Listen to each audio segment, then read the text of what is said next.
Joining us now is a journalist who makes his living compiling lists of things. It's BuzzFeed's Jim Waterson. Ideal for this sort of discussion. Perfect. Welcome to the programme. First of all, which of the 10 predictions are you most confident about?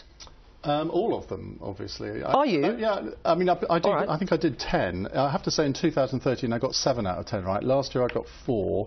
Right. Not so so it wasn't good. so good last year. But I think the Tim Farron one I'm quite confident. What on. do you think? On Tim Farron, Yes. I think that's the only candidate really going to replace Nick Clegg at the moment. Norman Lamb might well. Norman Lamb, perhaps, but where's his support base in the party? You know. All right, well, while we're on political leaders, which other political leaders, if you are agreeing with Ian, will resign by the end of the year? Well, I wouldn't want to choose between one of the main two, but I think it would be pretty hard for either David Cameron or Ed Miliband to stay on if they didn't become Prime Minister in 5 months' time, so you'd be looking at a leadership election there. Right. As for the others, well, I'm not sure I go all the way on all three, but Ian clearly knows something. Well, are you including some of the smaller parties? parties? You didn't. Are you including UKIP and the Greens in that? Yeah, I think if Nigel Farage doesn't get elected, I think if UKIP don't get any MPs, or maybe just Douglas Carswell, I think he would regard that as a reason to go. And who would be your other two, then? Well, I think there is a scenario where both David Cameron and Ed Miliband would go, where Ed Miliband loses the election, so he goes, although he said he wouldn't, actually.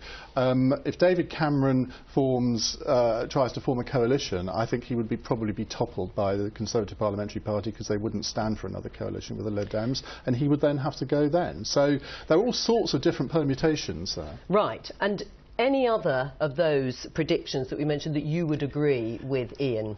Well, I won't talk about Norwich City, but No, I think that's don't talk probably about the more Norwich dubious City. one. The second team. I think the main thing we'll probably see is it depends on who can predict the SNP right in Scotland. Yeah. I think if you can get the SNP getting more seats than the Lib Dems, then you might be onto a decent bet there. And you're absolutely right. I think the SNP and what happens in Wales will be absolutely key to the outcome of the election.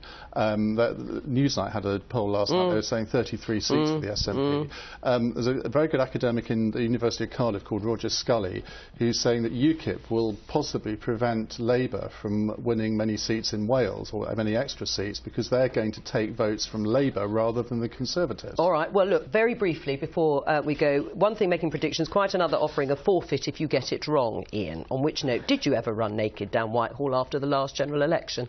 You might like to explain why I said I would. You can, very briefly. I said that if on election night, presenting LBC's election night show, which probably means guarantees I won't do it this time, I said that if the Liberal Democrats only got 59 MPs, as a BBC exit poll said, I would run naked down Whitehall. My get out was they got 57, not 59. OK, we've got the quiz very briefly. I just need the answer. Can you remember which wasn't the worst dressed? Michael Portillo. All right. Well, I don't know if that's the right answer, but we're going to have to say goodbye. Thank you to both of my guests, and particularly to you, Ian Dale's the